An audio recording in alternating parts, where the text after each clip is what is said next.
don't pay attention to me at all. That's okay. Hey, everybody at home, we're just coming into scene one, a page late. Okay. Just keep going, just keep going. For the gods hate utterly. Stop. For gods hate utterly the bray of bragging tongues, and when he beheld their smiling, their swagger of golden helms, the frown of his thunder blasted their first man from our walls. Wow. Okay. So the Chronicles is saying, hey, you know what? The gods hate these people bragging.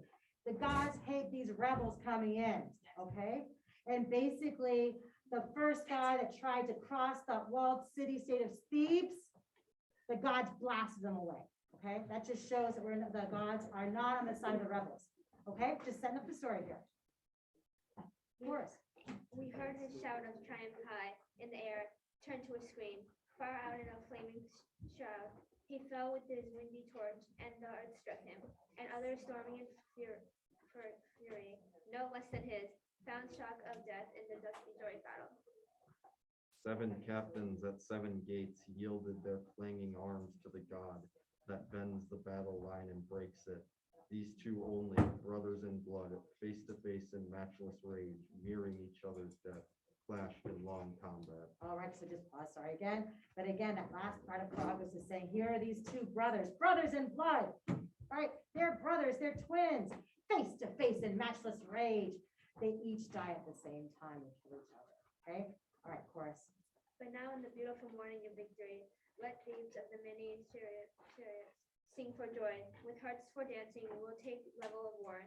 Our temple shall be sweet with hymns of praise, with hymns of praise, and the long night shall echo with our chorus. Yeah, basically, yeah, Thebes is victorious, we won. Now we're going back to this. But now, at last, our new king is coming, Creon of Thebes, that guy's son. Meneuchus' son. In this auspicious dawn of his reign, what are the new complexities that shifting fate has woven for him? What is his counsel? Why has he summoned the old men to hear him? Okay, so Chronicles is saying, okay, so this all happened. The Chronicles and the course are saying there was this war, but now Thebes is victorious. And now we've got this new king coming. It's King Creon's time. It's his first day in office, let's say, okay? And what has fate woven for him? What's in store for him? Okay, what's in store for him? And what's his counsel? Who's advising him? And why has he called all the older men in Thebes to come listen to him today? Okay. Enter Creon from the palace center. He addresses the chorus from the top step. Is this my part? Yes. Gentlemen, I have the honor to inform you that our ship of state, which recent storms have threatened to destroy, has come safely to harbor at last, guided by the merciful wisdom of heaven. I have summoned you here this morning because I know I can depend on you. Your devotion to King Laos was absolute. You never hesitated in your duty to our late ruler Oedipus. And when Oedipus died, your loyalty was transferred to his children. Unfortunately, you know, his two sons, the princes Eteocles and Polynices, have killed each other in battle. And I, as next in blood, have succeeded to the full power of the throne. All right, I want you to do this, okay? I want you to highlight that very beginning part of what Creon is saying. So get out something to highlight this area. He says, I have the honor to inform you that our ship of state has safely come to harbor, guided by the wisdom of heaven. He's saying it's that we won because the gods wanted us to win. Okay? It's the very top of Creon. So it's at the very top of page 7 and 8, and at the very end of 7. Okay, so this is going to be Creon's big speech, and I want you to put a big star by this whole speech. Okay, somebody do that. Everybody do that. Hear me for a second. Ask a question if you have it, but I want you to stay with me.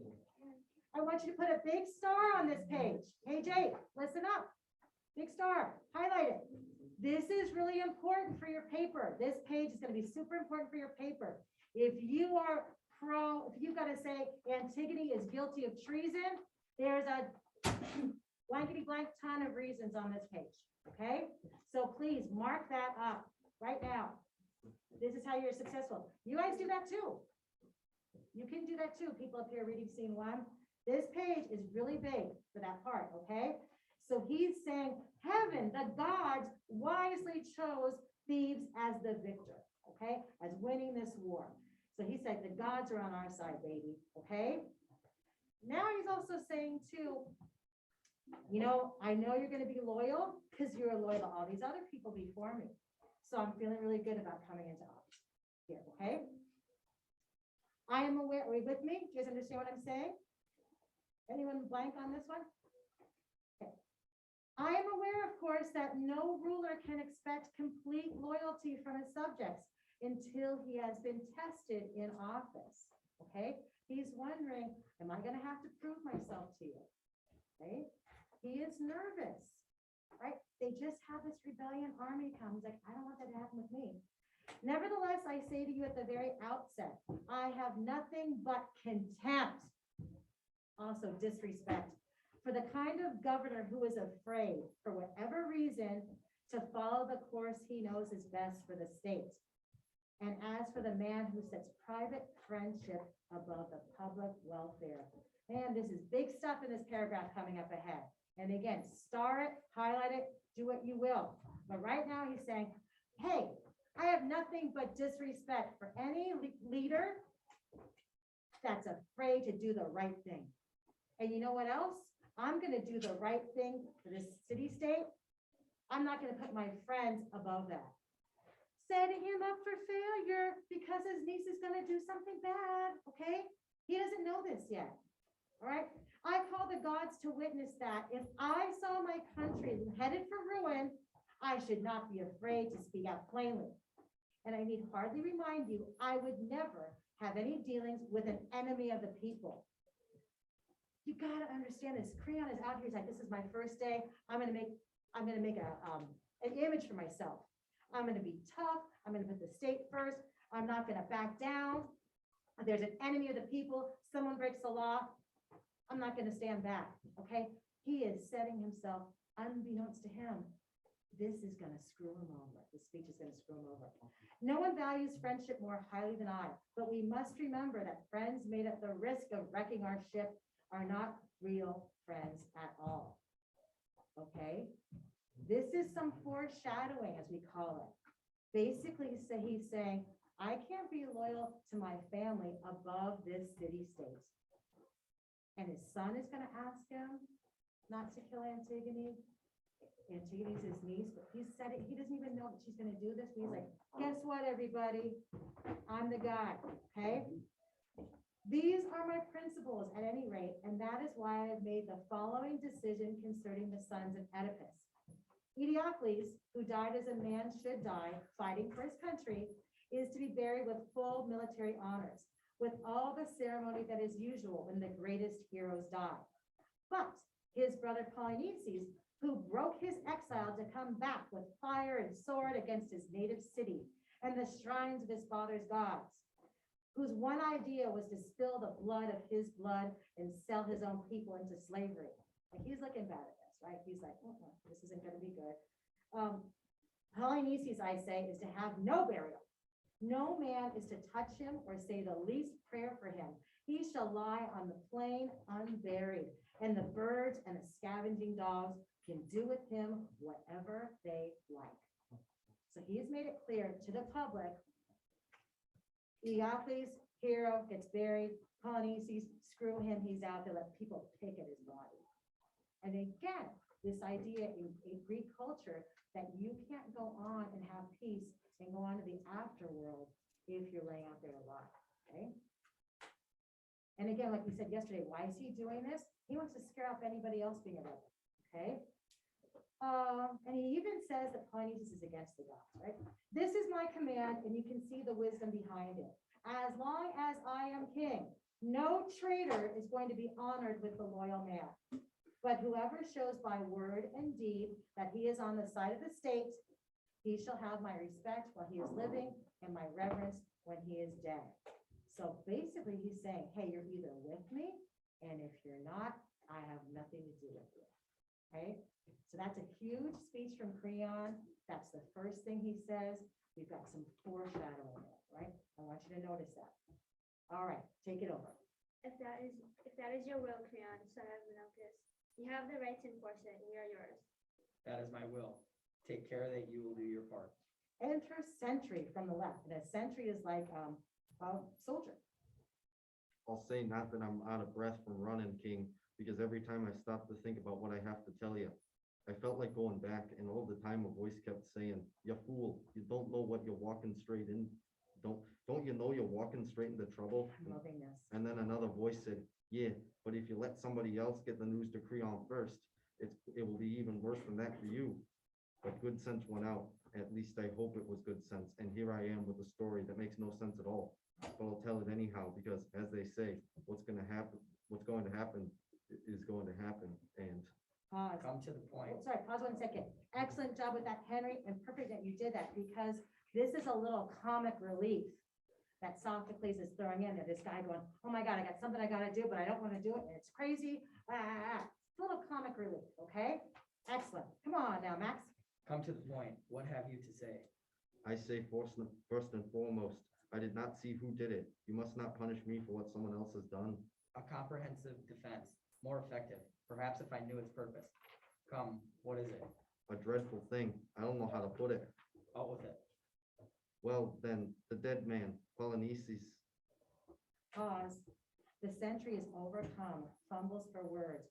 Creon waits impassively. Now, Creon just said this part about don't bury pawns, right? He just said it. Then you go out there. Out there, someone, new dust decorates the slimy flesh. Ew, that kind of means that someone tried to bury him, like his slimy flesh is his rotting body, and there's some dirt on it. Pause. No sign from Creon.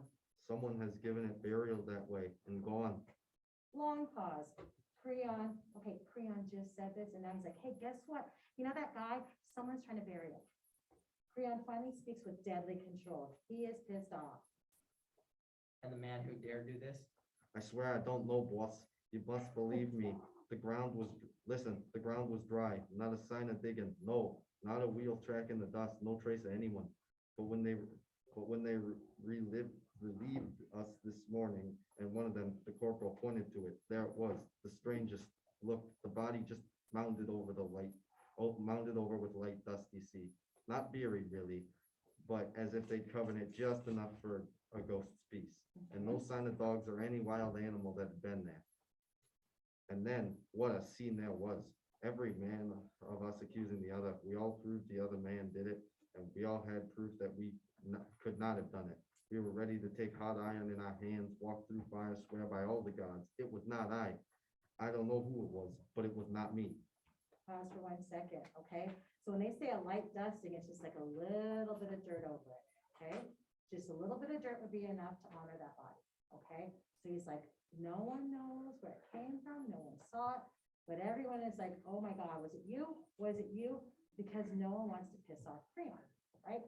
We know this. And that taking hot iron in our hands, that'd be a torture device, like someone would get some iron heat up in the fire, like make you grab it, right? But they're like, wasn't me? No, it wasn't me. Okay, Creon's rage has been mounting steadily, but the sentry is too intent upon his story to notice it. Keep going. And then when this came to nothing, someone said a thing that silenced us and made us stare down at the ground. We had to be told the news, and one of us had to do it. We threw the dice, and the bad luck fell to me. So here I am, no happier to be here than you ought to have me. Nobody likes the man who brings bad news. So I was saying they threw the dice, because everyone's like, you better, hey, who's gonna tell Creon? Who's gonna tell? Who's gonna tell? So they rolled dice to figure out who got the worst roll, I guess. And this poor sentry got it. Okay, Karagos. I have been wondering, King, can it be the gods have done this? Okay, again, this evoking the gods, and the Karagos is like, hey, do you think the gods tried to bury Polynices? Creon is not gonna want to hear that, okay? Creon, furiously, stop! Must you doddering wrecks go out of your heads entirely? The gods? Intolerable. The gods favor this corpse? Why? How had it served them? tried to loot their temples, burn their images. Yes, and the whole state and its laws with it.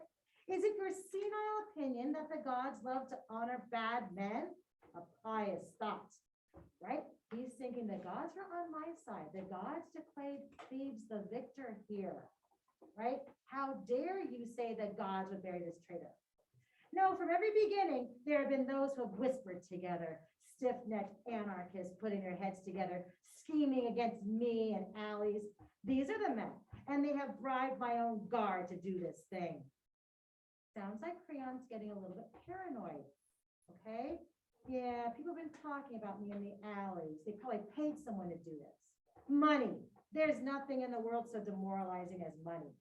Now, threateningly, towards the sentry, find that man, bring him here to me, or your death will be the least of your problems. I'll string you up alive, and there will be certain ways to make you discover your employer before you die. And the process may teach you a lesson you seem to have missed. The dearest profit is sometimes all too dear. It depends on the source. Do you understand me? A fortune won is often misfortune. So Creon's going off and he's like, and you know what? I bet you did it. You took a bribe and you did it. And guess what? You find me the man that did, if it wasn't you, or else I'm going to hang you. I'm going to kill you. I'm going to torture you. Hang you up alive. All right, sentry. Hey, can I speak, boss? Your very voice distresses me. Are you sure it's my voice and not your conscience? Holy heck, sentry. Okay, you get that? He's like, are you sure it's my voice annoys you or not your conscience? What is that? What does he mean by that? Come on, someone. Does my voice really annoy you or is it your conscience, King Creon? What's he mean?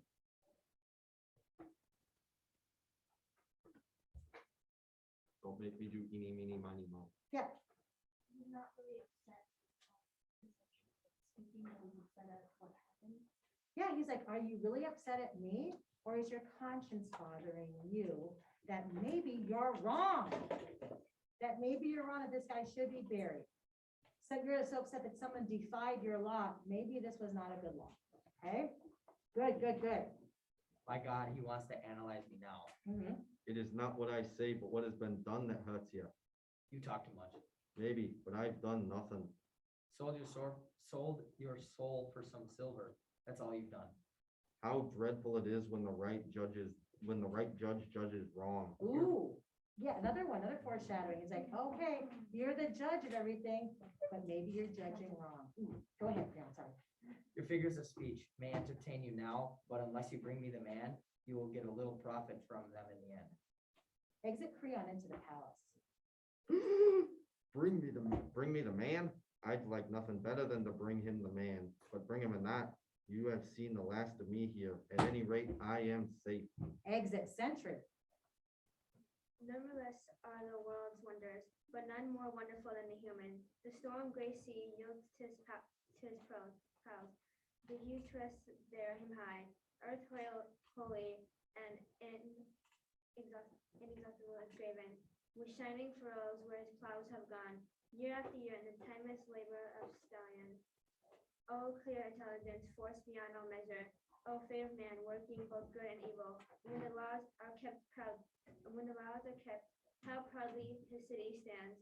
When the laws are broken, what of his city then? Never may the anarch man find rest at my hearth. Never be it said that my thoughts are his thoughts. This is the last 4 lines with the 2 in the middle there. When the laws are kept, how proudly his city stands. When people are obeying the law, isn't this wonderful? But when the laws are broken, Creon's gonna be angry, okay? All right, first, let's give them a round of applause for being such good readers. Everybody? All right, let's open up Act 1, scene summary. Let's go, or scene 1, summary. Come on now. Yes, yes. Yeah, you're gonna be missing some important stuff, okay? But you can, but go quickly, okay?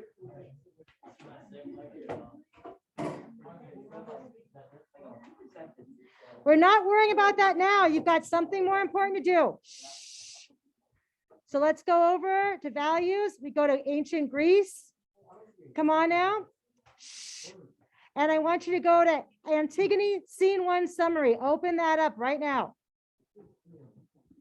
Creon is guys. You know what? Go ahead. You're gonna miss this stuff though. So just go ahead and figure that out. I'm getting tired of telling you not to. All right. So summarize this scene in 3 to 4 sentences. Everyone open up this Antigone Scene 1 summary. We're gonna do this and you're gonna turn it in. If you don't turn it in, you don't get those 5 points. Do not think you're gonna do it at home, okay? All right, so someone tell me what happens in this scene. Don't give me fancy language. What happens in the scene? Yes, Elena.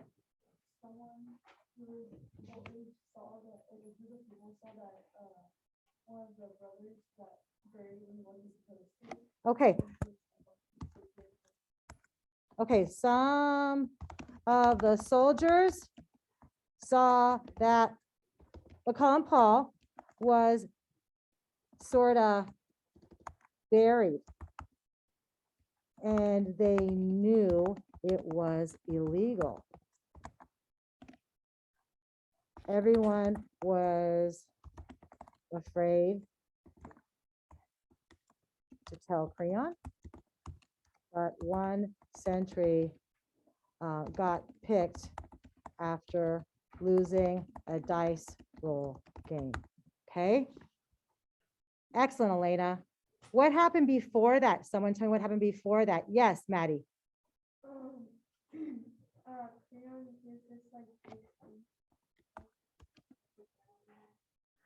So Creon gives a big speech. First day as king. And it has a little foreshadowing. Kind of foreshadowing is kind of like, ooh, we might be predicting the future, but we don't really know we are just yet, okay? So it has a little foreshadowing. What's Creon's main point? Why is he doing this? What kind of a leader does he want to be? Yeah, Owen.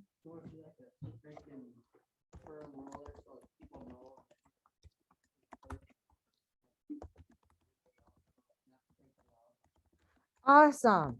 He wants to be a strict and firm leader so people know he has the interest of the state first, and friends and family are second, right?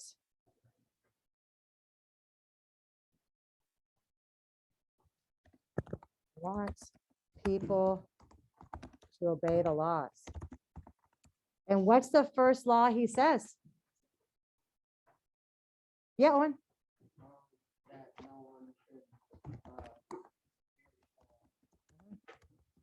Bury Paul because he was I'm going to put this in quotation marks because this is in Creon's opinion, that he was a traitor.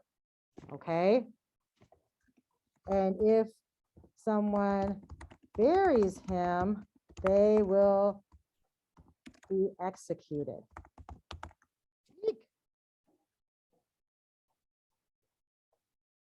Oops. Okay, so this is, I've got this, and if you want to write what I'm writing, that's fine. We've got Nellie and Elena giving us some help. Yeah, Gaffet. Oh, I'm so sorry. You know, I got the Zoom thing going. I forgot to push record. Ms. DeVos is kind of out there today, as per usual, I'd say, but you never know. Okay, so sorry. Oh, where the hell did that go? And here I'm saying hell. Good God, DeVos. Hold on now. Hold on. Be patient, everybody. I'm getting like rushy, anxious here. All right. All right. Can you see that okay? All right. You don't have to write the exact same thing down. I just want you to write something like basically what happened in this scene, right?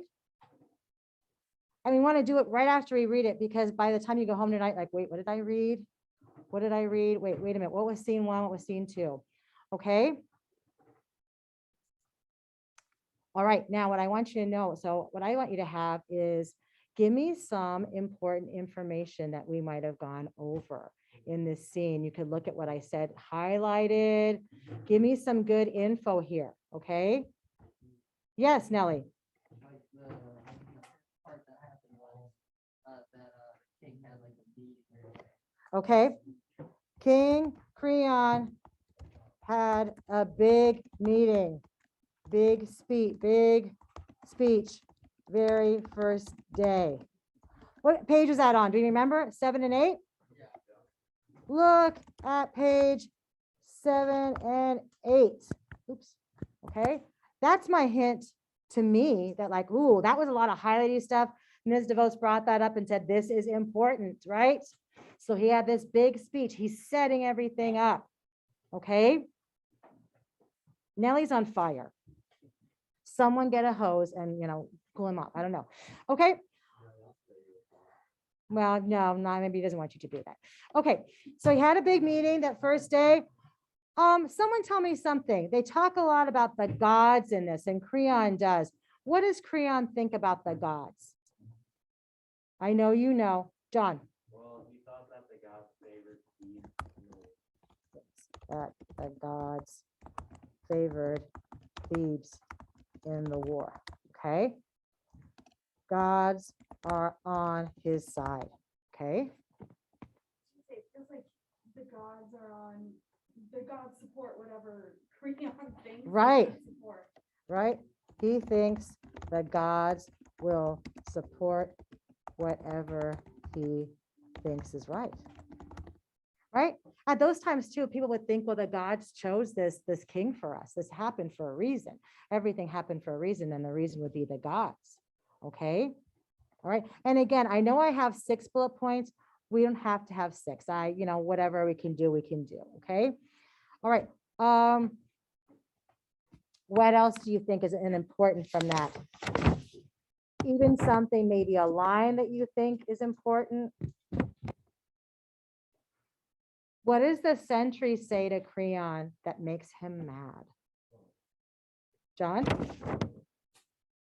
Right. Sentry tells Creon someone buried Paul. But what makes him really mad? He's mad about that. Yes, Mary.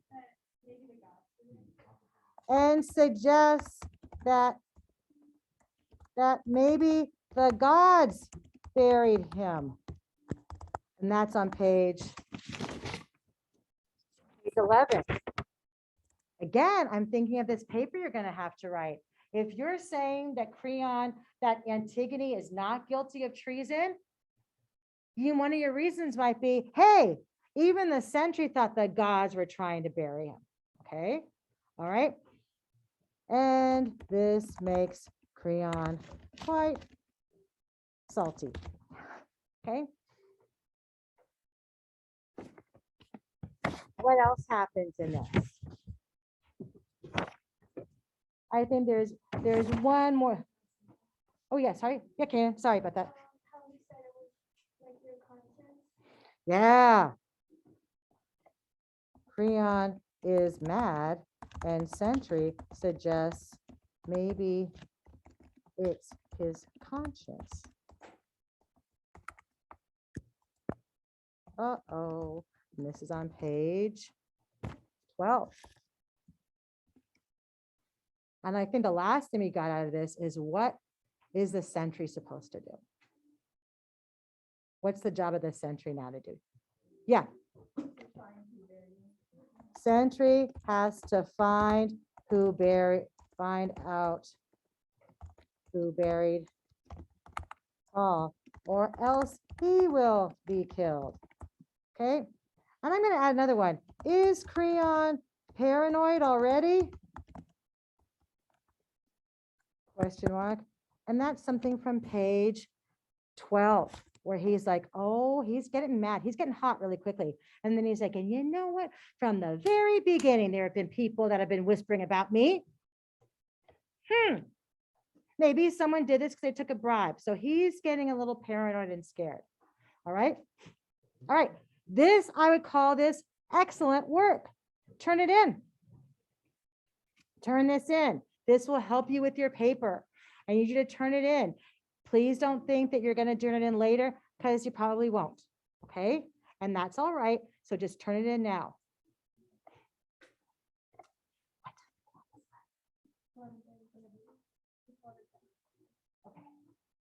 we might not be able to go through all of scene two, so we're just doing this the best we can as we can do it, but we're gonna have scene two read. Yeah. Oh, yeah. All right, now I gotta ask you, does anybody have any questions about this scene or what's going on here? Anyone have any questions? Okay, so we know Creon, his first day in office, he's like, I'm gonna be the big man and say I'm gonna be strict and blah, blah, blah, blah. And I'm not gonna, I'm not gonna put family first and no one better bury this guy.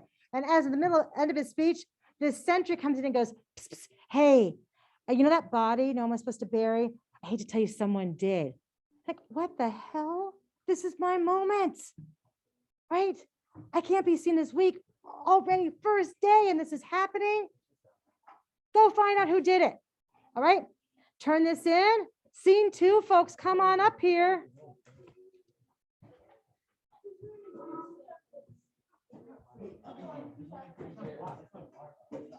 You can bring more chairs up. I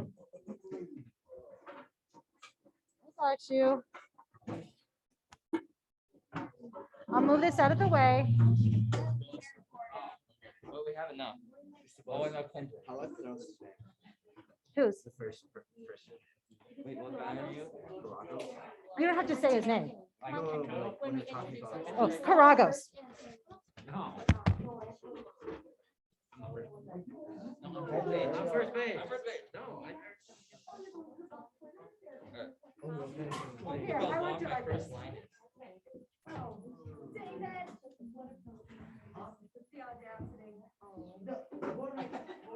I did not.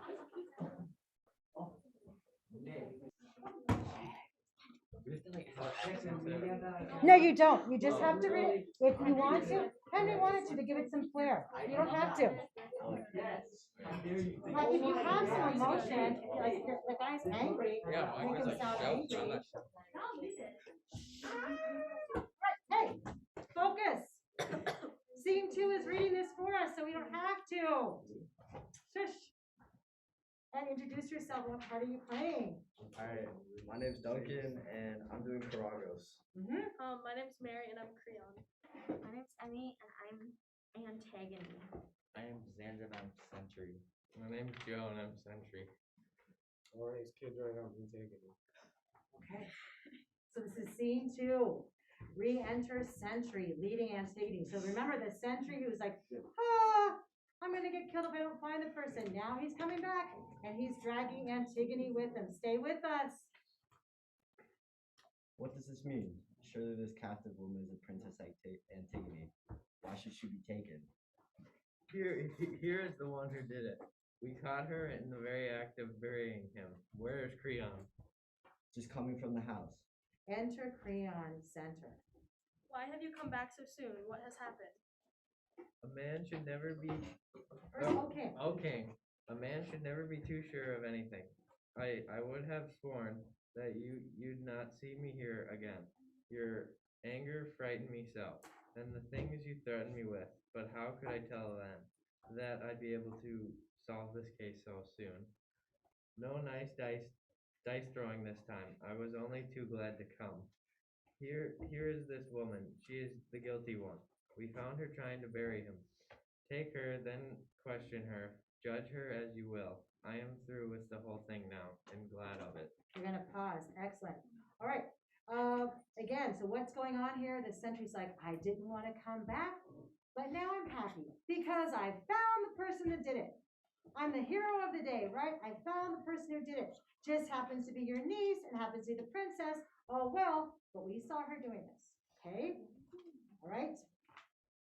But this is Antigone. Why have you brought her here? She was burying him, I tell you. Is this the truth? I saw her with my own eyes. Can I say more? The details. Come, tell me quickly. It was like this. After those terrible threats of yours, King, we went back and brushed away the dust. Brushed the dust away from the body. Yep. The flesh was soft by now and stinking. Ew. So we sat on a hill to the windward and kept guard. Okay, so he's saying, yeah, so he dusted off the body. It's kind of stanky, it's rotting. So he sat on the hill away from the wind. We don't have to smell it, just to watch. We don't want to get the wind in our face from that stanky body. No napping happened until the white brown sun whirled in the center of the brown sky over us. Then suddenly a storm of dust roared up from the earth, and the sky went out. The plain vanished with all its trees in the stinging dark. Like a sandstorm, okay? We closed our eyes and endured it. The whirlwind lasted a long time, but it passed. And then we looked, and there was Antigone. I have seen a mother bird come back to a strip nest, heard her crying bitterly a broken note or two, for the young ones stolen. Just so, when this girl found the bare corpse and all her love's work wasted, she wept and cried on heavens. So damn the hands that had done this thing. You're still going now. Oh, I'm gonna just pause you right there, if that's okay. That is just some lovely language, some lovely imagery right there. A mother bird coming back to a stripped nest, a nest where the baby birds are gone. And hear her crying bitterly for the baby birds that were stolen. Just like when this girl found her brother's corpse with the dirt she put on it dusted away, right? She's grieving. This is horrible. So do the gods want this body buried or not? 'Cause Yeah. I've seen some divine intervention both ways Right. now. So she's like, how did this happen? How did this happen? Tell me, no, like, that the gods could do this. Okay, who's gonna do the next part? And then she brought more dust? Oh, you're going? And then she brought more dust and sprinkled wine 3 times for her brother's ghost. We ran and took her at once. She was not afraid, not even when we charged her with what she had done. She denied nothing, and this was a comfort to me, and some uneasiness, for it is a good thing to escape from death, but it is no great pleasure to bring death to a friend. Yet I always say, there is nothing so comfortable as your own safe skin. Okay, so just right now on this page, so hold on one second, at the top of 16, when they said, the sentry says, we ran and took her at once. She was not afraid. Highlight that, not even when we charged her with what she had done, she denied nothing. Okay, so they came at her and they're like, hey, are you doing this? And she's like, you're damn right. What is with me with my vulgar mouth today? I don't even know. She's like, heck yeah, of course I know what I'm doing. I know there's a lot, I know I broke it, but this is the right thing to do, okay?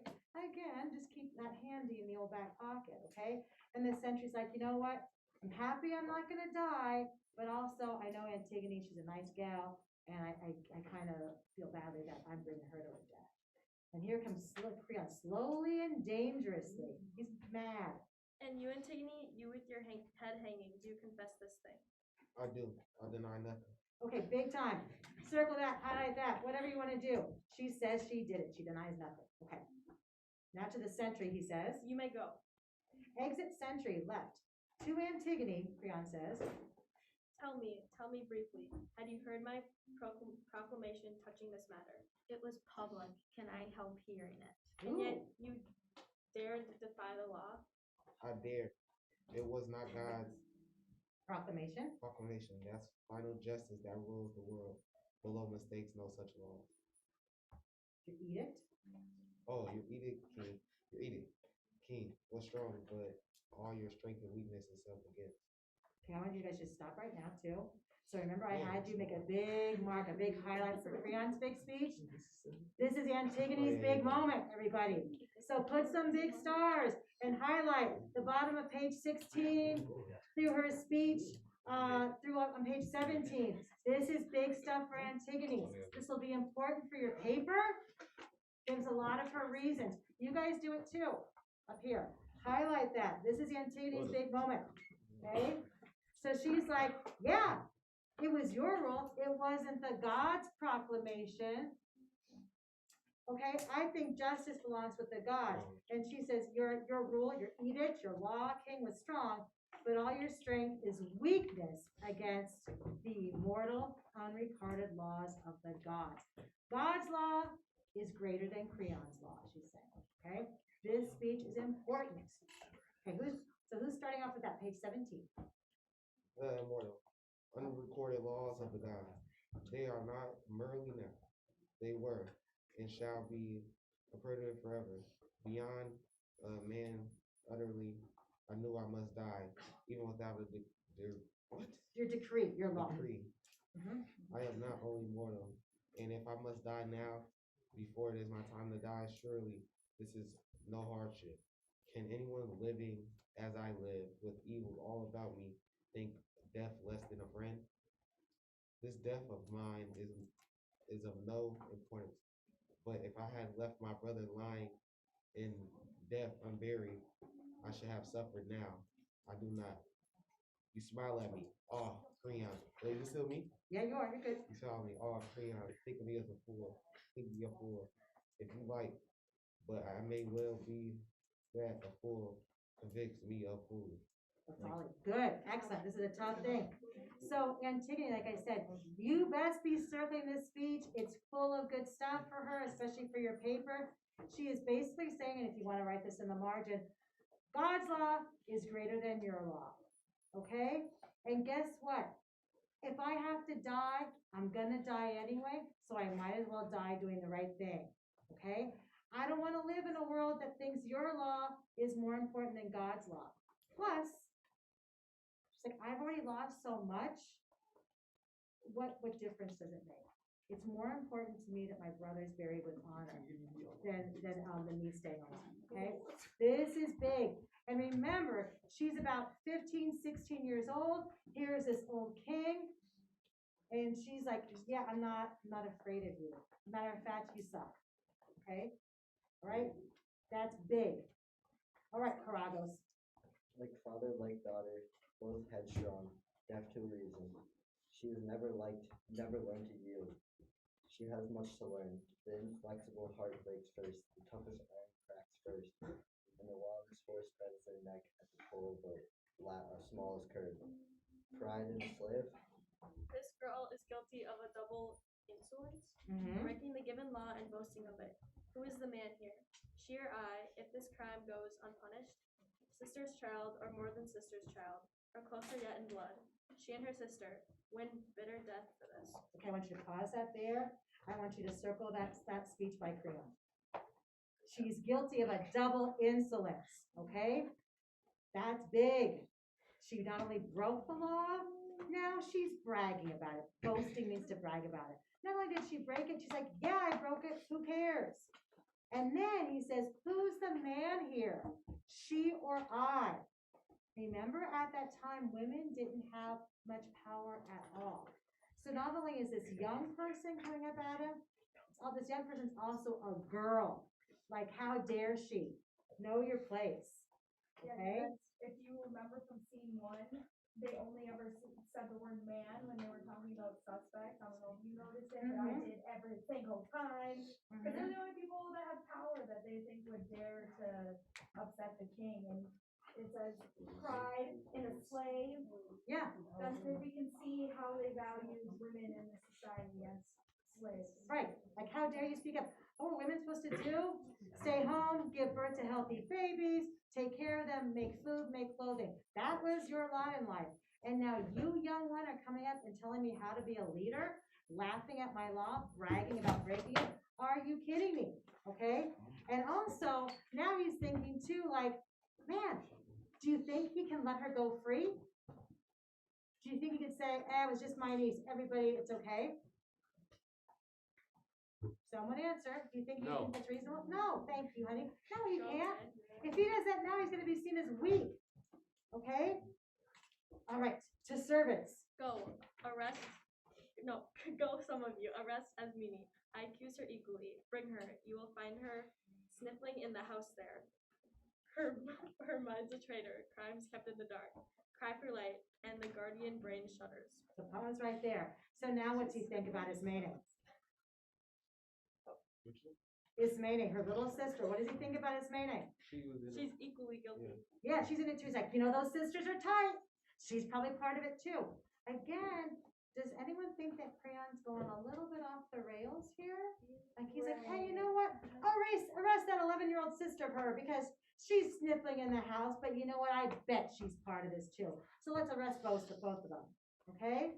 Yeah, B sits by Cormac, so she must have also Yeah. been chewing that mint spearmint gum. She lied to actually. And not only that, and he's like this, you know what, Ismene knew, she probably knew, and she did nothing to stop her sister too. Oh, I can't trust her. To Antigone, what does he say? But now, much worse than this, is Bray's boasting of barefaced anarchy. So anarchy basically means you have no respect for leadership. Anarchy is chaos. If you're an anarchist, you're like, blow everything up, every man, woman, child for themselves, right? We don't need your rules.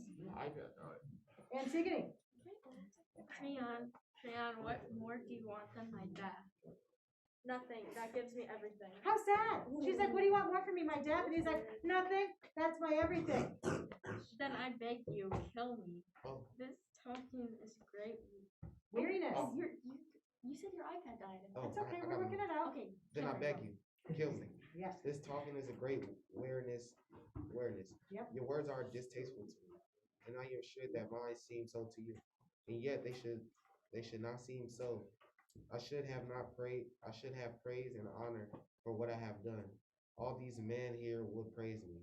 Were their lips not frozen shut with fear of you. Ooh. So basically Antigone's like, hey, you know what? Then go ahead and kill me. Because no, I don't want to hear your voice anymore. And you know what? People should be praising me. Ooh. And she's like, and all these men here that are hanging around listening to you, I bet you they would praise me too, but they're so afraid of you, their lips are frozen in fear. So she's just throwing it back at him. Okay, bitterly, All the good what? all the good fortune of kings. Fortune of kings. License to say and do whatever they please. Yeah, like nobody questions authority because you're a king, you can do whatever you want. You are alone here in that opinion. No, they are with me, but they keep their tongues in leash. Maybe, but you are guilty, and they are not. There is no guilt in Reverence? reverence for the dead. But, how do you say that? Idiocles? Idiocles, was he not your brother too? My brother too. And you insult his memory? The dead men will not say that I insult him. He would, for you honor a traitor as much as him. His own brother, traitor or not, and equal in blood. You know what? This is getting good, but I want to give you guys some time. So I just want to pause. Okay? Wait, we should at least finish the page. You want to finish the page? Okay. Creon. He made war on his country. Idiocles defended it. Nevertheless, there are honors due all the dead. But not the same for the wicked as for the just.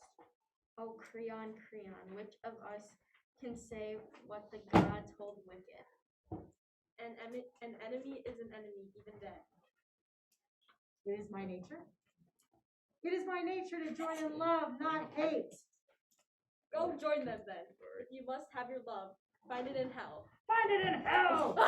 Okay. Hey guys, listen to me. Tomorrow we will do that scene summary, okay? We'll do it tomorrow. Don't turn it in, just turn in scene 1. Oh, that was so good, guys. Seriously. Huh? Oh, my Zoom is. I gotta stop it now.